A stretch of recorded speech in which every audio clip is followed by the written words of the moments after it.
2026, 5:15. Roll call, Jessica Crosby. Here. Dale Johnson. Here. Tony Corpy is coming. Tina Sather. Here. Roxanne Skogstad-Deach. Here. Joanne Smith here. Beth Shimon. Here. Emmett Olson. All right, we'll say the Pledge of Allegiance. I pledge allegiance to the flag of the United States of America and to the republic for which it stands, one nation, under God, indivisible, with liberty and justice for all.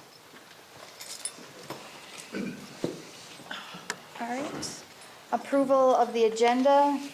Do I have a motion to approve the agenda as presented? Roxwell. I'll second. All right. Motion by Rox and second by Jessica. Okay. Jessica, all right. All those in favor? Aye. Opposed?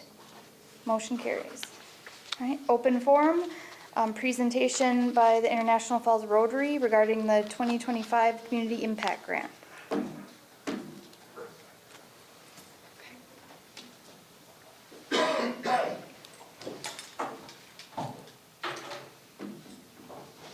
Thanks for the invitation. Oh, I can turn on. That helps. Thanks for the invitation. I appreciate it. On behalf of Rotary Club of International Falls, I am pleased to award ISD 361 with our Community Impact Grant. We had a very competitive set of applicants, and this is as a result of, it's been many months long process to be able to make sure we got the right grant awardee, and the board is very excited to be able to award this to ISD 361 for their Outdoor Education Center. We're excited to see it, we're excited to be a part of it, and congratulations, and we're just super excited to be able to award this to you and the board and the school. Can't wait to see the kids playing on it, because the vision is amazing. So, Awesome. Thank you. Thank you. I just want to, we'll do a quick photo op with the board and Mr. Craftsway in a moment, but I just want to thank the Rotary for the opportunity to have additional funding for the vision that we have for our early education center and our community as a whole. It's really important, I would say, to the school district, the Board of Education, that we provide an opportunity for our community members to engage in our school community. We have talked extensively about what we envision this to look like in the future. We are actively pursuing grants, additional grants, to make it an even larger vision than what we have to start with. One of the areas, there's two areas which you read in our application that are very important to us as a school district, is to ensure that's an all-inclusive playground for students with different abilities. And they have the opportunity to play and engage with their peers and have some sensory options. The other piece is that we really want to include a component where families can engage together in the summer, and we also want to have the opportunity to have learning spaces, whether it's during the summertime, the evening when families are out at our fields, in addition to our staff and maybe other teachers within the community, or the vision of a pavilion and outdoor tree stumps and play areas, in addition to the everyday play that a playground offers. So we are very grateful on behalf of the 361, and you will have a seat at the table as we develop this together. We do want community partners. We want the Rotary representatives there, in addition to parents in the community. So we are looking forward to offering this to the community of International Falls. So thank you very much. Thank you. Thank you. Thanks. All right, now we'll move on to Elk Students of the Month.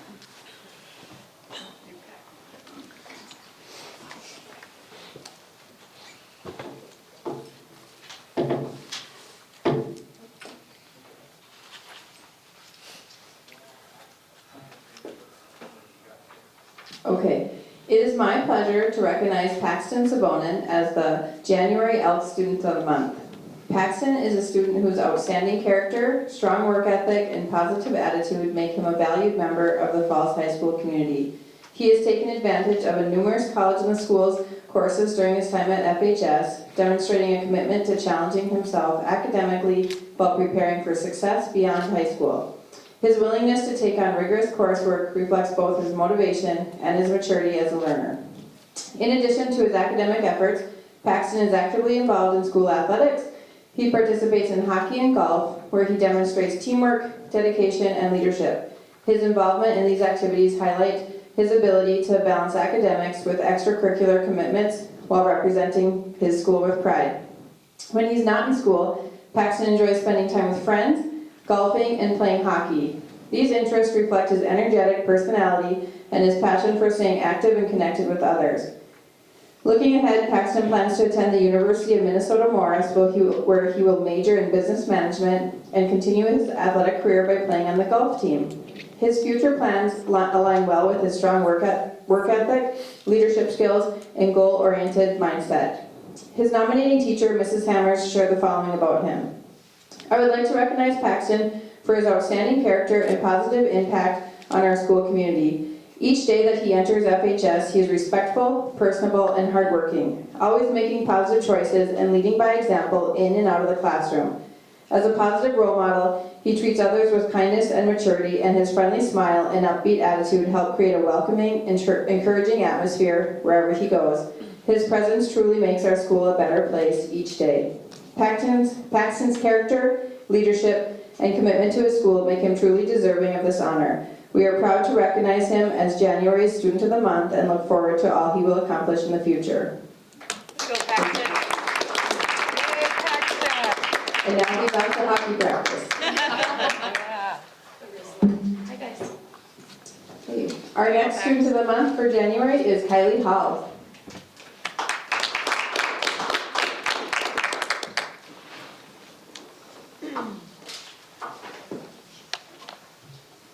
It is my pleasure to recognize Kylie Hall as the Elks January Student of the Month. Kylie is an exceptional student whose dedication, work ethic, and positive attitude make her a valued member of the Falls High School community. Throughout her time at FHS, she has taken advantage of many concurrent enrollment opportunities, demonstrating a strong commitment to academic excellence and preparation for her future. Kylie consistently approaches her learning with focus and determination, setting high standards for herself and meeting them with confidence.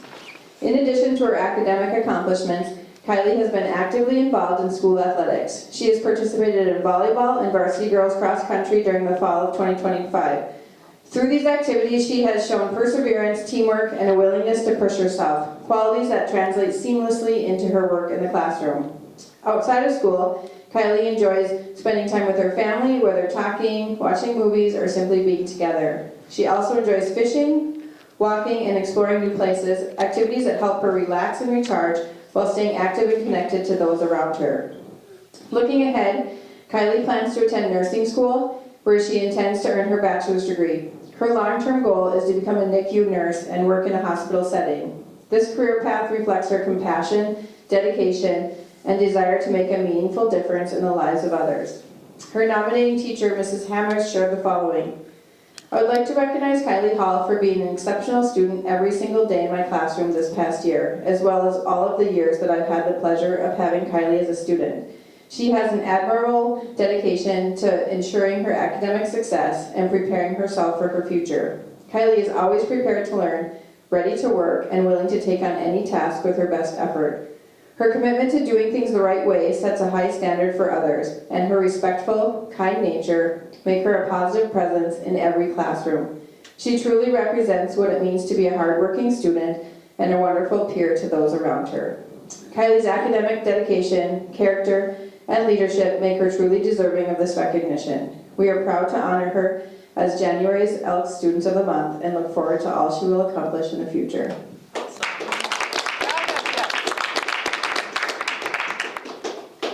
All right. Anybody for public open forum? No? All right. Missy, if you want to just continue. Continue on. Switch folders. Do we have any students coming from past months for Student of the Month? They're just not here again. Okay, So sports. Activities. Okay. Yeah. But they are on the docket. Perfect. And of course, I forgot my enrollment numbers downstairs. But I do know that we were up a couple students. I can email you our updated numbers if that's okay. Okay, I apologize that I forgot the numbers downstairs. I didn't bring all the correct folders, but yesterday we participated in professional development around explicit instruction and student engagement, and we also spent time reviewing the results from our student survey in regards to elective interests and future course offerings. And we did a student survey with all of our students in grades 7 through 11, and we met individually with each classes in grades 10 and 11 so that we could just give them more dedicated attention, especially around like college and the schools and post-secondary options. We met with the whole grade for 7th, 8th, and 9th grade and did not ask those questions about college and the schools just because we didn't feel like we would get really relevant information yet. So we focused more on future elective opportunities that they would be interested in. So it was interesting to see those results, and I can share them with you later when they get analyzed a little closer. But some of the things we thought they would like, they did not select, but then there's other things that we thought and we were on with that. Many of them are very excited about some of the referendum offerings that will come with our new construction, so we got some feedback on some of that stuff too, so that we could continue to move forward in a positive direction there. We're also working on getting our CAPD basic dyslexia diagnostic assessment up and running, and that's a requirement for the REDAC. So anybody who scores in grades 4 through 12 who scores in an at-risk range on our screener, which is FastBridge, then we need to do another diagnostic on them that will tell us kind of the areas that they are showing deficits in and that we need to work on providing interventions for. We used at the elementary school, we used to do the core for this, but now the state of Minnesota is requiring us to either choose through the CAPD or one other assessment, and we chose the CAPD. Paraprofessionals also participated in training on Monday. They took an 8-hour training on the science of reading, and that was also a requirement from the REDACT, and we had 2 trainers from the Northeast Service Co-op up here training the paras, and they said it went really well. They said the paras were really engaged and really enjoyed the training, so that was good. It is Winter Sports Week this week. We kicked off the week with a fun pep fest today. We had some fun MCs, Carter Line, Z. Comer, Brendan McClanahan, and Emmett Olson MC'd our pep fest, and they did a great job. We also kicked off our dodgeball tournament that we'll be hosting all week long. That will end in dodgeball champions will face the teachers, and hopefully we're inviting law enforcement to attend as well on Friday morning. We'll be hosting some registration nights and meetings for families in early February just to talk about trimesters and credit requirements and all the changes that come along with adjusting to a new schedule. So stay tuned for information on that. Likely we'll also be having a registration meeting on a Saturday morning. There'll be more information on that. We're tentatively shooting for February 14th, so just be on the lookout. And then I'm just going to go right into reading Lisa's report because I have her report here too. Unless first, do you have any questions for the high school? Okay. So for Falls Elementary School, she said students are settling back into school routines. They're enjoying winter recess options, including skating in the Bronco Arena and sledding on Bronco Hill. Staff engaged in professional development focused on explicit instruction, strengthening student engagement and vocabulary routines. She also talked about CAPT. They'll be doing the same thing. So anybody in that building as well in grades 4 through 6 who score in the at-risk range will also be required to be screened using the CAPT.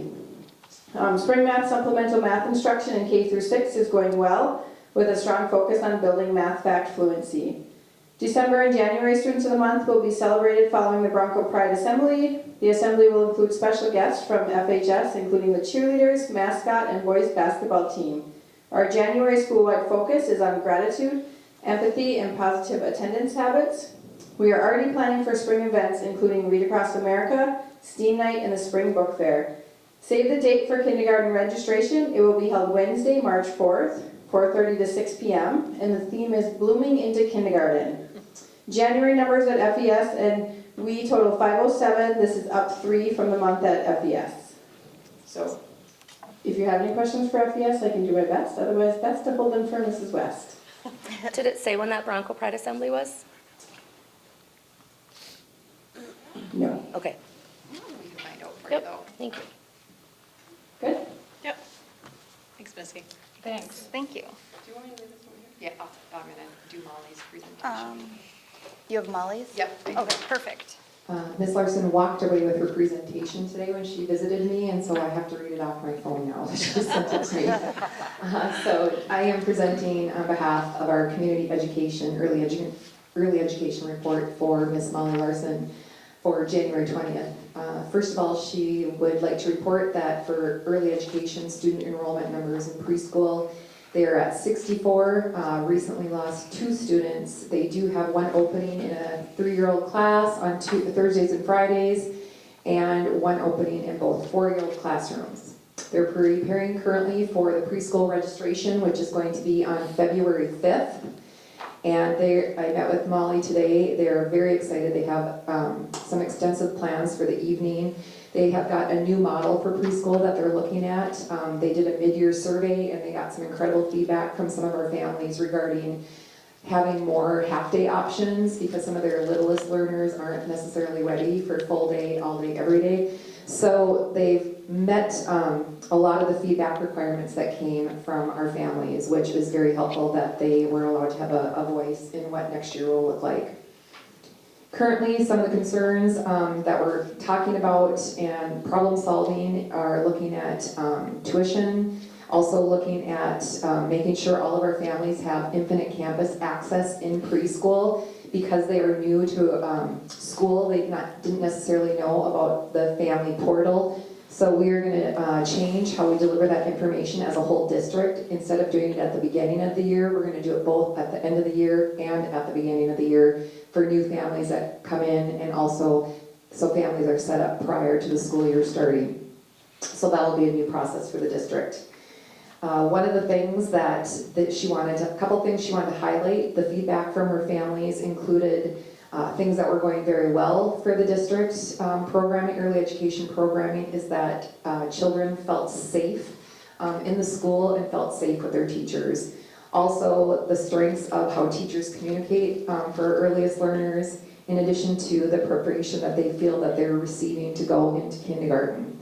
I thought those were quite telling stories for our preschool program and our early education center growth, so I was pleased to see that. ECFE classes starting the 3rd quarter, which is next week. The evening class is currently full. Morning class has 2 available spots. The tuition is $30 a quarter if a family is interested. They can contact the community education office. Currently, popular demand was the blanket class, the chunky knit blanket class with one of our teachers. That sold out immediately, so we are begging Mrs. Nemec to come back and do more for us. Water fitness class on Wednesday evenings at 6:30 p.m. Next class is the 21st and on the 26th. Defensive driving, February 10th at 9 a.m. in the College Theater. Snowmobile safety, February 1st at Voyager's headquarters. There are a few spots available, and parents' social time with Mrs. Roxanne Skogstad-Deach will be January 24th at 3 p.m. in Falls Elementary, at the Falls Elementary Gym. This is a new offering, and we are very excited to offer this to our community and families. And every Saturday. And every Saturday. Okay, thank you. The Community Ed Department is currently seeking a dog obedience instructor. Mr. Grindall is passing the torch to a new individual, so we are looking for someone who might be interested in that. Outside of that information, Mrs. Larson feels like her position as it has evolved, she's grown a lot. She's developing some incredible new processes and procedures for the program. She and her team are currently working on a preschool handbook, so that will be in place for next school year. We're very excited to offer that. It'll be in digital and print format. In addition to, she is always looking for people to teach classes, and she's also willing to sit down and have conversations on what is going well or areas of improvement. She really welcomes the community to reach out to her. She currently had some students show up at her office one day, and they came with ideas on what students would like to see for community ed offering, which she felt very proud of. So she, along with Mrs. Line, are currently looking into some future baking workshops for students that they would like to take part in. And that's the report for community ed. I will try and answer questions, otherwise I will have Ms. Larson get back to you. I just have one request, and that is based on parent feedback that as long as they're talking about registration for next year, it would be really nice if they could try to do the second ECFE class after the 5 o'clock hour because some parents work until 5 PM and they already have the 9, I think it's 9:30, and now they have 4:30. So if they could just push that back a bit, it would be helpful for some working parents. I will take that back to their team. Thank you. I just have one thing. I have to say, I've gotten messages about that as well. But I wanted to know, like, with the questionnaire that they did with the communication, prep of growth for kindergarten, was there like a list of negatives that we could work on from that, or did she just showcase the positives, I guess? No, Just curious. negatives, I listed just a few that were in there that were consistent ones, and that was revisiting the tuition component Okay, yep. and. Infinite Campus. And Infinite Campus. And the half-day options. access. Okay. Yep, those Okay, I were just the missed that two part. consistent messages in there, otherwise they were singletons. And if you want to see those, I could ask her to provide that to the Okay, board. perfect, thank you.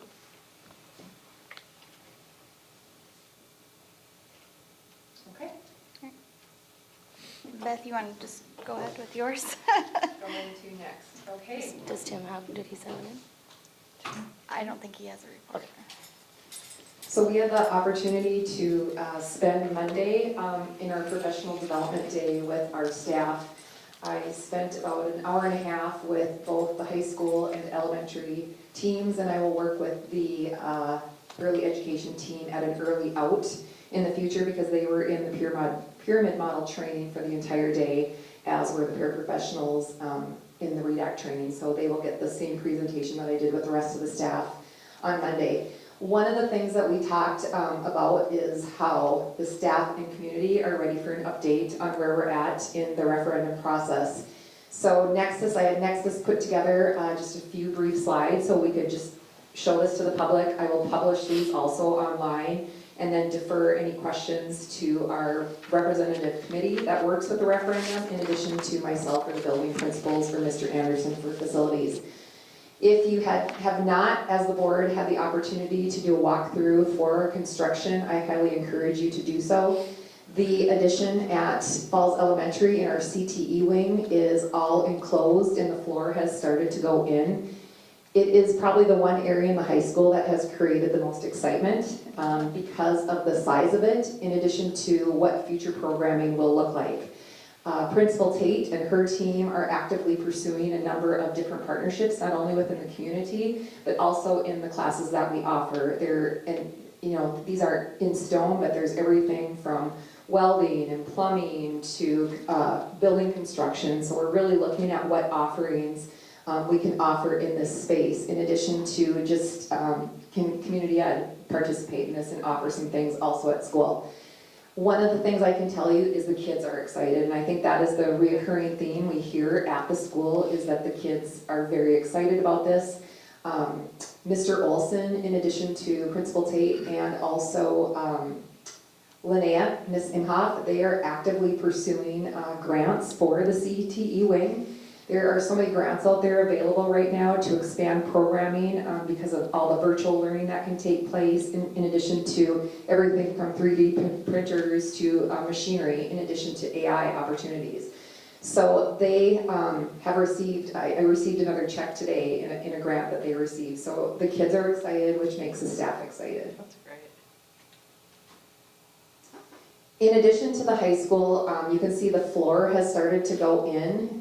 One of the things, we were set back a little bit, is they ended up having to cut out a huge portion of the floor in the space that was not going to go under construction because of the plumbing.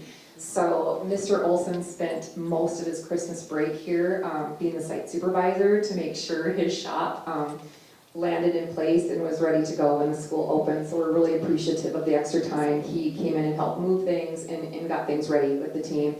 He has been, I've really leaned on him a lot because of the construction and infrastructure language. And I would say that one of the things that we value most is the collaboration that we've had with Nexus, the team of workers within the community that are working with us and our staff. People have been really flexible. We've asked a lot of them in the construction, and I think every day we just have to keep reminding ourselves that we're one step closer to a finished product. This is the unplanned for areas, and this here that you see, when you walk in, you see that beautiful wall. that divides the division into 2 hallways. We were not quite prepared for the size of this cutting of the floor, but just outside of where the booster sales usually happen, they needed to establish some new piping for the student lounge, the booster group, in addition to the new bathroom infrastructure that's going to happen. So we have a temporary wall that went up downstairs at the bottom of the stairs and to the right because of the safety component to it. So they spent the weekend, in addition to Monday for the professional development day, digging and sealing this hole and installing new plumbing. And they did that in the course of like a 2 to 3 day manner. And the kids are wondering what's going on, but the wall will be coming down once everything gets settled in place. It does create an obstacle, a barrier, site barrier for us. But you can continue to see construction materials coming in, and every day is just very exciting to see what unfolds. The historical Bronco Stadium, that is very exciting because that has been something that has been on the docket for conversation about needing an update for some time for our athletes and our program as a whole. One of the areas that I'm working with right now with Nexus is once they started taking out the flooring area to redo, they found some deep rooted erosion. So we're trying to identify how we're going to fill that and how we're going to maintain the infrastructure in the area that they just pulled out. So I'm currently working with them in some of the options that we have. Outside of that, they are moving nicely to ensure that this will be ready for our Bronco football players this summer going into fall. As you know, Bronco Arena has some huge renovations to it in addition to a recent accident that occurred. This is the infrastructure piece that you see due to the plow that ended up hitting our wall, and so this is going to be part of infrastructure reconstruction at Bronco Arena that needs to be done. One of the things that we want to highlight here is we're going to continue to have the masonry work done, both internally and externally. This is the one opportunity we had to show you this, so we felt it was important to embed in here to ensure that masonry work that is going to be done matches and everything does not look different. So the some of the work has started at Bronco Arena, but it's basic things, lighting, electricity, things like that. The work, the heavy lifting at Bronco Arena will not start until figure skating's over, some of the camps are over. We'll close it down for a period of time, and then we'll get ready to reopen it for summer camps and use over the summer. But really, we can't do much work there at this time because we have Bronco hockey and figure skating in place right now. And we want to make sure that our athletes and our community members have access to our facilities during that time. Next is Falls Elementary. Of all the buildings, I would probably say Falls Elementary has the biggest work that needs to be done to it. And we're having conversations of what can we start early versus what do we actually have to wait for. So Nexus and I are working on a plan with the possibility of starting some of the areas in the main office area in addition to maybe the STEAM area a little bit sooner than anticipated. But overall, they have been doing a significant amount of lighting and plumbing work. And they have been working in the evening outside of school hours, so they've been working into the night and on weekends, which we really appreciated their willingness to do that for us. The teaching staff, paraprofessionals, and additional staff at the building, the kitchen team, they've been very flexible in making sure that when they get in the morning, if there is dust or anything left over from the work at night, they let us know and our facilities team will get in there. But overall, the construction teams that have been in there, very respectful in making sure everybody's rooms are put back in place as needed. So we know that one of the biggest projects will be the addition of the elevator, and that will not be started until school is out because of the heavy lift under that one. But as of right now, we are on schedule, slightly ahead in some areas and hoping to even move forward sooner, but hoping that it'll be ready to go for the next school year. So, Do you have any questions on updates on the referendum construction? Okay. Good visuals, though. yeah, I love the pictures. It's nice to see. I just have a few things I want to bring to your attention. You'll see on the board agenda tonight, in addition to your highlights, the negotiations are going well. They have taken up a significant amount of time, but great conversations have happened with our bargaining units. I want to thank our committee member, the board that has helped serve, which is member Roxanne Skopstad-Deach, Dale Johnson, Jessica Crosby, and our sub-in, which has been Joanne Smith. We have reached a tentative agreement with the teacher group, and we will vote on that tonight. We have reached what hopefully will be a tentative agreement with the paraprofessional group. They are going to be bringing that to their group for a vote. In addition to, we are working with a few other group units at this time, and we'll bring those forth hopefully in February and March. I feel very good about the conversations that we've had, even though we have to live within our means. We do also know that these are important conversations to have, and we appreciate the respectful conversation that has taken place during our time together as we've gone through negotiations. Next, our school board team went to the MSBA conference, and I think you might hear a little bit about that tonight in some of our committee reports. We did miss a few members that we did not have with us this year, but overall, I do have to say that MSBA attendance was down quite significantly due to some of the happenings in the Minneapolis area.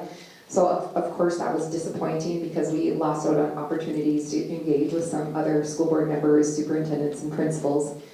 That being said, I would say that the school board and myself will hold a special meeting where we'll come together. We'll talk about some of our sessions that we attended.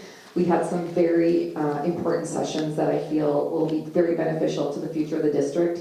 A few of these include, but are not limited to, of course, is the boosters. We went to a boosters training, and that will be a conversation where we will have a retreat and talk about it once we make a decision on what we want that to look like in the future for the 26-27 school year.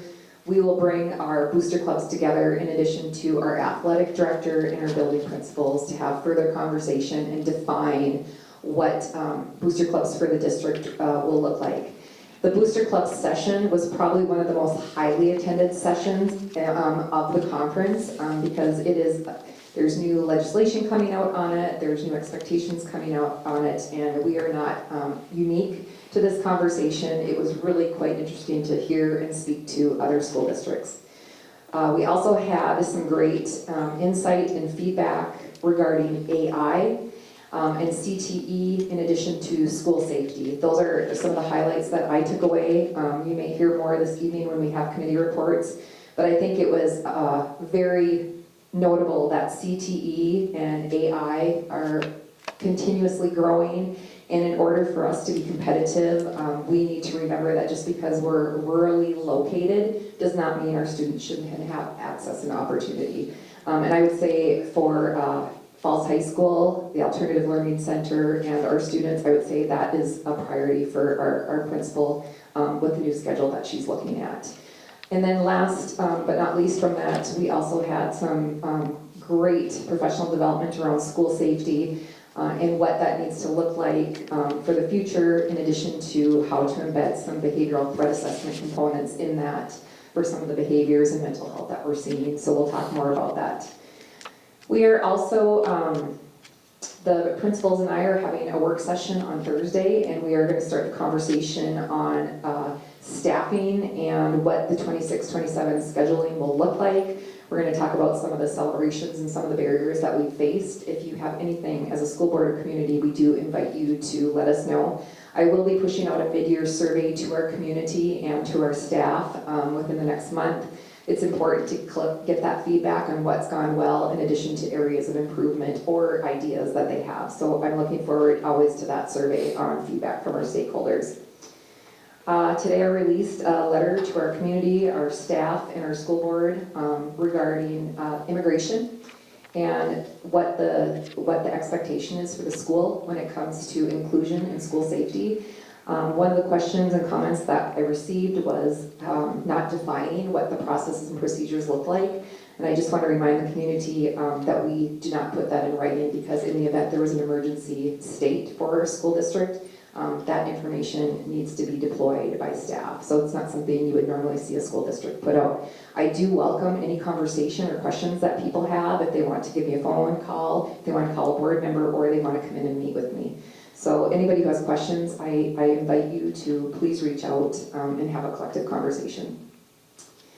On Friday, Principal Tate, Principal West and I meet regarding a historical dashboard that I have invested in for the district. So we have an 8 to 10 year plan on how our students are performing in regards to math, reading, and science, in addition to school attendance, behavior, discipline, graduation rates. This will be something that will not be paper and pencil, it will be digitalized.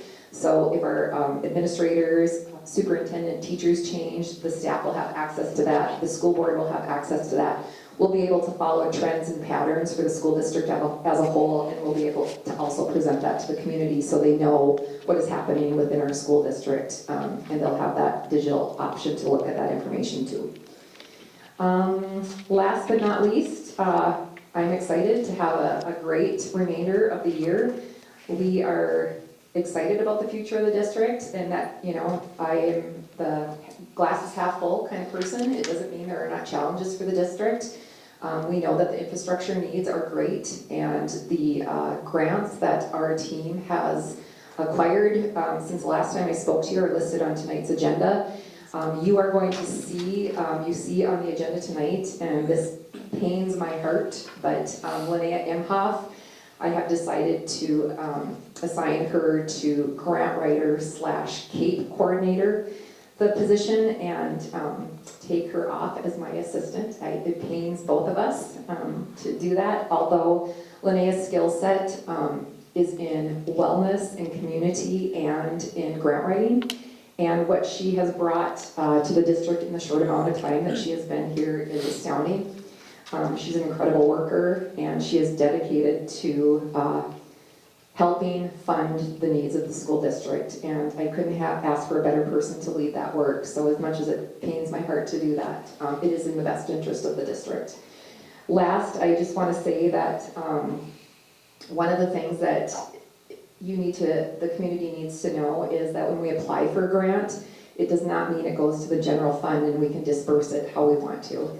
And I remind people that that position is specifically for writing grants, and the grant money has to go to what we applied for, and we have to show that information and be very compliant and dedicated to ensure that that money is assigned.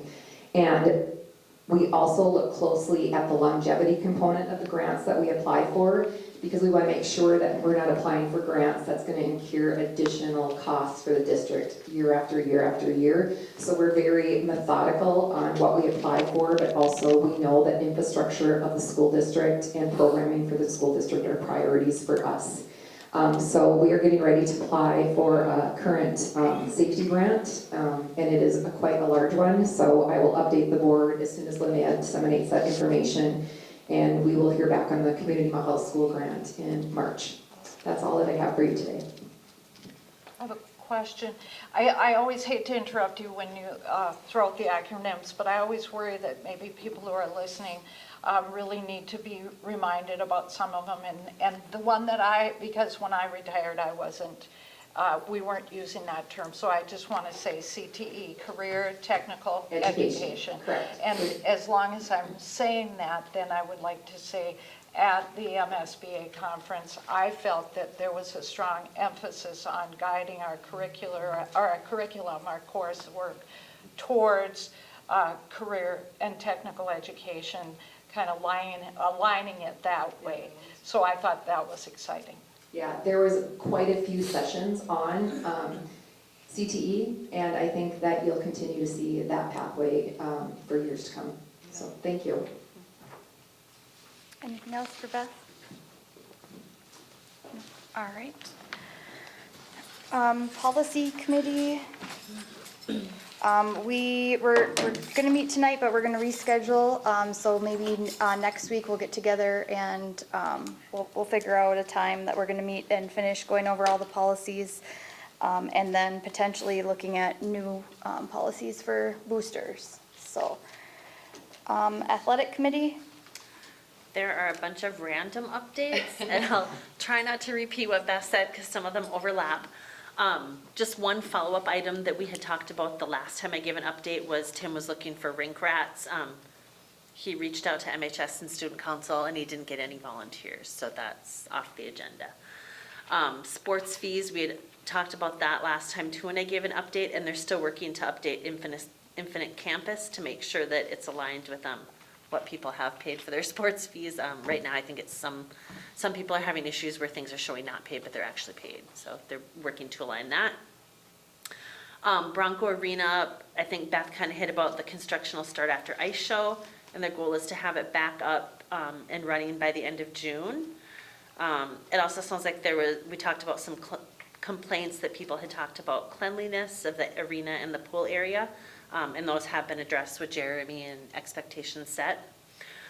We talked about summer fees. People had circled back on some of those, and the decision was made that no changes were going to be made. Two things we called out, people don't look at is just the cost to cover our janitors is over $77 an hour. Beth mentioned anytime we need someone up here to fix the air compressor, it's $6,000, and sometimes that's multiple times a year. We talked about needing to rein in athletics and activities and see where we have deficit spending. We talked about creating a dashboard for, not us personally, but Beth having someone create a dashboard where we can all see, Beth can see it, the AD, the school board, our different programs for our uniforms. Some teams are saying they need new uniforms or they haven't got them in a certain time frame, where we can go out and easily see that, and where we can see what booster clubs are paying for versus what the school's paying for if somebody does get extra uniforms. As you mentioned, booster clubs was a big one that we talked about as well, so that we can get something in writing for what the booster club is doing versus what the schools are doing and what they're paying for, what we're paying for, just better tracking of where the money is going, so we have insight for the booster clubs as well. Documentation, outside of booster clubs, we also talked about sharing some kind of a uniform dashboard where we see where all the grants are, where those have gone to, where they've came in from. Different fundraising ideas were talked about for our historical buildings, being the arena and the football stadium. Nothing was set in stone or anything, but she talked about plaques on the wall for a certain amount, or a certain, a chair, you can donate it to a loved one, former sports player, something like that. We also talked about we need something for concessions. We've had a contract with rec hockey in the past before, and we weren't sure if we had a current one. I don't know if you did find it. Okay. So we talked about that, making sure we do have a contract in place and what's in the contract if we don't have one. Different conversations took place about co-ops. Nothing was decided there other than we need to talk about co-ops at another additional meeting. And we also talked about the Heil Pike and discussing having that at a new location next year. And I did reach out to the ski club, and they're going to bring it back up at their next meeting, but their president was in full support. And he actually, Dale, how you had volunteered to help survey the area and flag it, they had said they would help with that as well. So, yeah, he's just going to bring it back to the next meeting, and hopefully we'll know from there. I think that was about it. All right. Legislative committee, Well, now's the time of the year that in the state of Minnesota, there are precinct caucuses, county conventions, et cetera. So I'm always one who really likes to get involved in legislation and learn about it. I was a little disappointed. I hope that MSBA people aren't listening, but I was a little disappointed in the delegate assembly because once I found out about the resolutions, I was hoping, I said, what do we do with the resolutions next? There was like 36 of them submitted, 23 adopted, and the rest were not adopted. However, those resolutions only go on the MSBA list of things that they will use to discuss with legislators if legislators contact them. and ask them, what does MSBA think about bills? This has nothing to do with implementing any bills, and it has nothing to do with really, there's no power in there saying, we want these things worked on. They're still telling people that anyone that submitted a resolution or anyone else, if you want a bill submitted, you still have to work on submitting a bill. So the only real power is, it's listed and they'll say, well, our MSBA delegate assembly felt that these things are good and these things are not so good. And the kinds of things that were discussed, that were passed, there were many of them, there were 23, I'm not going to list them all, but things like getting, anytime new legislation is passed, they want to have money attached to it to avoid unfunded mandates. Another thing is increased career technical education, CTE funding. There's many, many more. Interesting, some of the things that did not pass by the delegate assembly were, someone had submitted, let's only allow PSE courses if the school does not already have a course that is similar to that. That did not pass by our delegate assembly, and which was surprising to me when I asked why. She thought it was because the assembly wasn't clear on what the meaning of that. Another thing that made sense that didn't pass was the school cannot share parent email addresses for advertising things like community activities for kids. Sometimes things that are not part of the school, people want to have the email addresses so they can tell all the parents. And that's a privacy thing. So, and another one that didn't pass was completely banning cell phones throughout the school day. So those are just examples because, like I said, there was 23 that did pass and 13 that did not. So that's all I have. You don't have the list of like what did pass though? Oh, I do, if you want them. I had the whole book. I unfortunately did not get to vote on them, but I got to do all the training. Okay. And the book is truly this thick because it not only has all of the resolutions that passed and didn't pass, but it had both MSBA's stand on it before the delegate assembly met to discuss it, and then the result of whether delegate assembly passed it or did not pass it, and a little blurb about why. So if you want that book. Do you have an online version? I don't believe, well, the online version is just a poster that's set up by MSBA. It's a nice little poster that And it has has- all of these in, but they're just kind of Oh, placed in okay, different okay. areas. I'll email Gary Lee and ask if he has the past resolution list.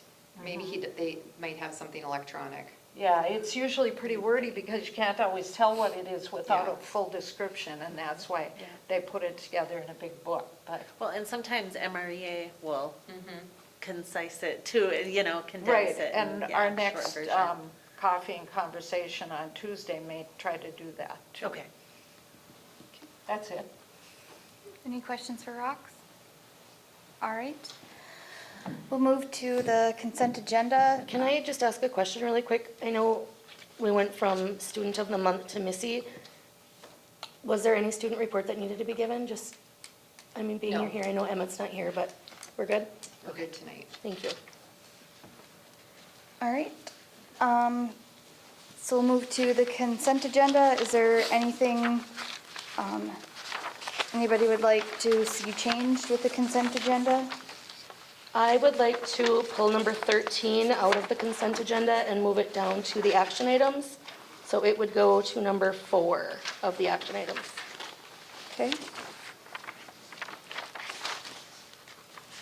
Anything else? Anybody? Okay. Do I have a motion to approve the consent agenda as presented, taking out number 13? A motion. Motion by Tina, Second. second by Jessica. All right. Discussion? The only thing I think is funny in the consent agenda when they're talking about coaches, to me, it's a contradiction of terms because it'll say booster paid volunteer assistant coach. Yeah. If you're booster paid, you're not a volunteer. So that is an area that we'll be addressing With in the our booster conversation for conversation. future, because Yeah. there's new rules Yeah. around what that looks like and Yes. how money is exchanged. So that is something that the attorneys on Booster Clubs shared. So that will be changed for next year. Excellent. Anything else? All right, all those in favor of approving the consent agenda as presented with the removal of number 13? Aye. Aye. Okay. Opposed? All right, motion carries. We'll move to action items. Improving systems and structures to create a culture where all are welcome and supported. Resolution of acceptance of gifts and donations. Whereas School Board Policy 706 establishes the guidelines for the acceptance of gifts or donations to the district, whereas the International Falls School District Board encourages the support of the district's educational programs through gifts or donations that meet the goals and objectives of the school district. Whereas Minnesota Statute 465.03 states the school board may accept a gift, grant, or devise of real or personal property only by the adoption of a resolution approved by 2/3 of its members. Therefore, be it resolved, the School Board of International Falls Public Schools, ISD, number 361, accepts with appreciation the following gifts, donations, or grants received by the school district. Do I have a motion? I'll move. A second. Motion by Dale and second by Tina to accept the following gifts and donations. Jean and Julianne Fromke, prom donation, $100. Tilson Bay, 6th grade field trip, $247. Bronco basketball boosters, basketball cheer poms, $259.80. Bronco golf boosters, golf balls, $220.40. All those in favor? Aye. Opposed? Whereupon the resolution is declared adopted. Move to 1B, International Falls Local number 331, Master Agreement.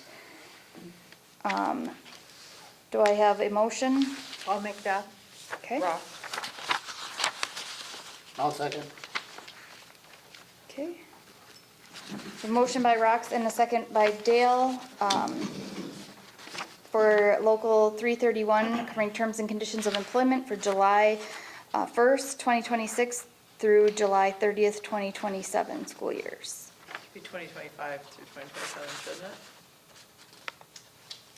It'll go through July 1st, 2025, back pay Yeah. into June 30th, 2027. Yep. Okay. 2 years. I thought it was 2 and I'm like, Yeah. Okay, so the 2026 should be 2025. Okay, On the actual agenda sheet. Yes. Okay. yeah, I think it said that. it probably, yeah, does it? I would assume that's correct. Yeah. I think so. Yes, it is, okay. All right. Any discussion? I would just like to speak at this moment. We have spent a significant amount of time, the 3 board members, working with the board for the teacher union, and I want to just, again, reiterate, I appreciate the collective conversation that we had with the teacher group. They're fierce advocates for their team. One of the things that I do want to bring to your attention before you vote tonight is the last round of negotiations that the teacher group went through with the negotiation process is, instead of settling on a 2-year contract, they did go through a 4-year contract. So it has been some time over the last negotiation process for this group. So we settled on a 3 and a 3, in addition to $500 increase to their steps and lane cells, In addition to, we did add 1 day of onboarding for new teachers. It is something that we felt is very important, so we can update staff on school safety processes and procedures for the district, what the district expectations are, to give them some time before they have to show up on the first day to spend with them. That was something we all felt strongly about. In addition to single family coverage, $605.83, and family coverage, $1,365.02. One of the additional areas that we looked at in comparison to other school districts was the longevity pay. So you'll see a scale from $1,500 to $2,500, starting at year 11 and going through 26 plus years with the district. One of the things that we did as a group is we looked at like districts. In addition to, we also, the superintendent group for Minnesota, we had the comparables for other school districts. So I just want you to know that I am recommending this negotiation tentative agreement to be accepted tonight. I would like to add that in going through this round of negotiations, I really feel that it was a real plus for us to see that the teachers have so much confidence and satisfaction with the way the school is being run under Beth's guidance. So thank you, Beth. Agreed. Thank you. Thank you. All right. All those in favor to approve the negotiated collective bargaining agreement between ISD 361 International Falls and the Education Minnesota International Falls Local Number 331 covering terms and conditions of employment for the July 1st, 2025 to June 30th, 2027 school years. All those in favor? Aye. Opposed? Motion carries. 1C, approve the superintendent's request to begin negotiations for a new employment contract and authorize the board chair or designee to conduct negotiations on behalf of the board. Do I have a motion? I'll make that motion. I'll second Rox. Any discussion? All right, all those in favor to approve the superintendent's request to begin negotiations for new employment contract and authorize the board chair or designee to conduct negotiations on behalf of the board. All those in favor? Aye. Opposed? Okay, motion carried.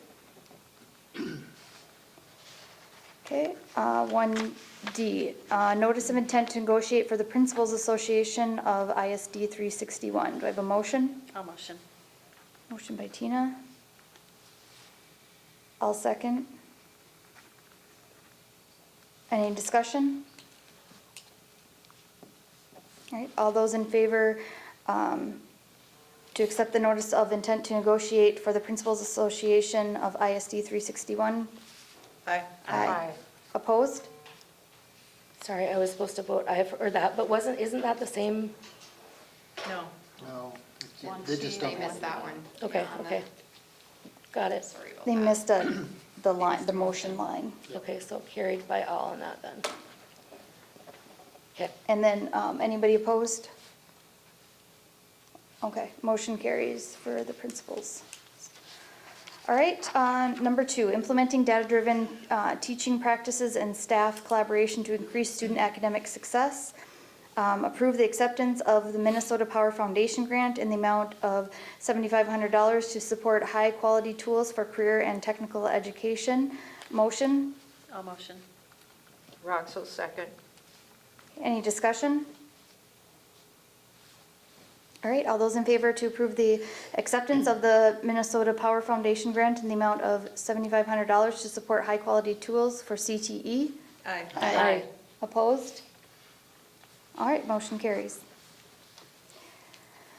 2B, approve acceptance of the North Star Electric Community Trust Operation Roundup Grant in the amount of $1,000 to support tools for career and technical education. Do I have a motion? I'll motion. Motion Second. by Tina, second by Jessica. Any discussion? All right. All those in favor to approve the acceptance of the North Star Electric Community Trust Operation Roundup Grant in the amount of $1,000 to support tools for CTE? Aye. Aye. Opposed? Motion carries. 2C, approve acceptance of the Coochin County opioid settlement grant in the amount of $17,875 to support ALC programming. Do I have a motion? I'll make that motion. Motion by Jessica, Rox will second. second by Rox. Any discussion? Can I ask a question? What is the grant for in specifics to the ALC? Yeah, that's great. And Principal Tate, you can Yeah, share. Mr. Everson is using it for events, like evening activities that they're doing at the ALC.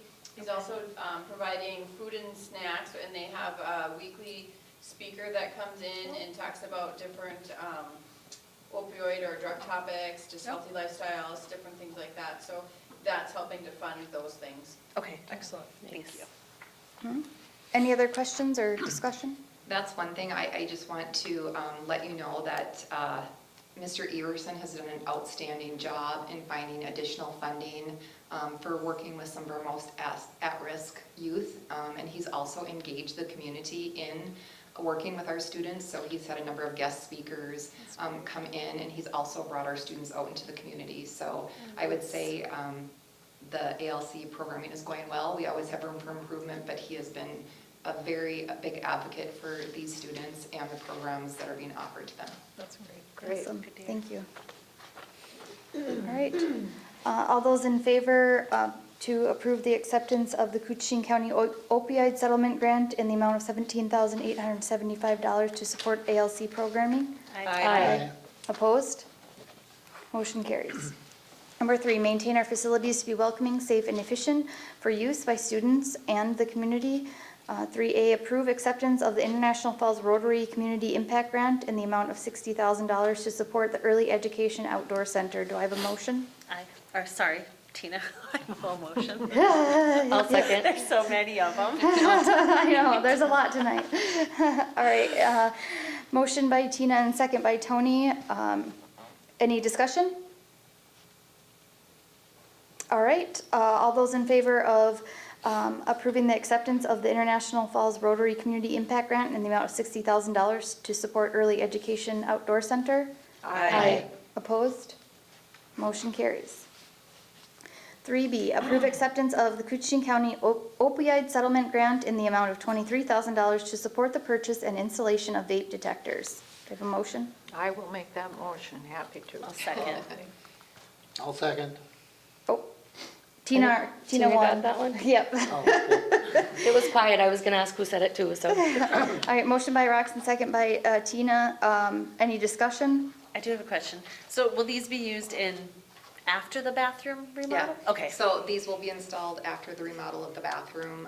We need to have some education on them. We have worked with the community on this. Principal Tate and I have some ideas, but we have to do a little bit more digging and research on the proper placement for them, but after construction. Okay, thanks. Okay. All right, all those in favor to approve acceptance of the Coochin County opioid settlement grant in the amount of $23,000 to support the purchase and installation of vape detectors? Aye. Opposed? Motion carries. 3C, approve acceptance of the MDH hydration station grant in the amount of $3,000 to support the installation of a hydration station at West End. Do I have a motion? I'll second. Okay. Motion by Jessica and second by Tony. Any discussion? All right, all those in favor to approve the acceptance of the MDH hydration station grant in the amount of $3,000 to support the installation of a hydration station at West End? Aye. Opposed? Motion carries. All right. And now number 4.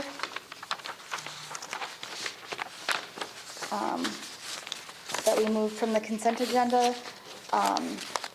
Do I have a motion to approve the hiring of Tia Goulet as assistant volleyball coach for the 26-27 season?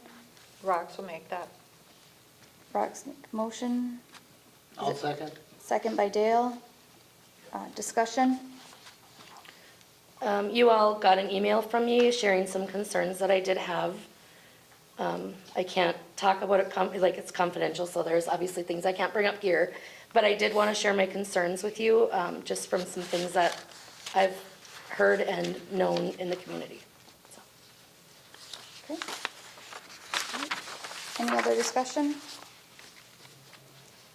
All right, all those in favor of approving the hire of Tia Goulet as assistant volleyball coach for the 26-27 season, please signify by saying aye. Aye. Opposed? Aye. All right, motion carries. Adjournment, do I have a motion? I'll motion. Motion by Tina, second. I'll second. Second by Jessica. All those in favor? Aye. Aye. Aye. All right.